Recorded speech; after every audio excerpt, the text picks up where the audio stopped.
कोल्हापूर महानगरपालिकेच्या वर्धापन दिनानिमित्त महापालिकेच्या प्रशासक के मंजुलक्ष्मी यांच्या हस्ते ध्वजारोहण करण्यात आलं. यावेळी उल्लेखनीय कार्य करणाऱ्या 54 अधिकारी आणि कर्मचाऱ्यांचा सन्मान करण्यात आला.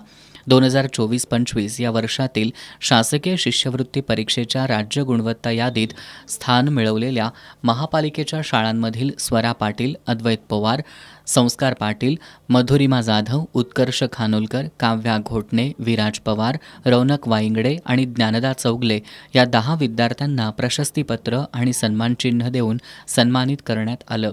यावेळी महापालिकेच्या शाळांमधील 41 विद्यार्थिनींना मोफत गणवेशाचं वाटप करण्यात आलं. देशाच्या रक्षणासाठी शहीद झालेल्या जवानांच्या तसंच महापालिकेच्या अग्निशमन विभागात कर्तव्य बजावताना शहीद झालेल्या जवानांच्या वीर माता, वीर पिता आणि वीर पत्नी यांनाही यावेळी सन्मान करण्यात आलं.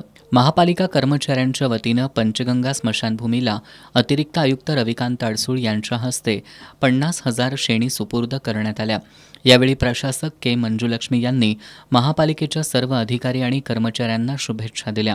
याप्रसंगी अतिरिक्त आयुक्त रविकांत अडसूळ, शिल्पा दरेकर, उपायुक्त परितोष कंकाळ, किरणकुमार धनवडे, सहाय्यक आयुक्त उज्ज्वला शिंदे, स्वाती दुधाणे, कृष्णा पाटील, मुख्य लेखा आणि वित्त अधिकारी राजश्री पाटील यांच्यासह विविध विभागांचे अधिकारी आणि कर्मचारी उपस्थित होते.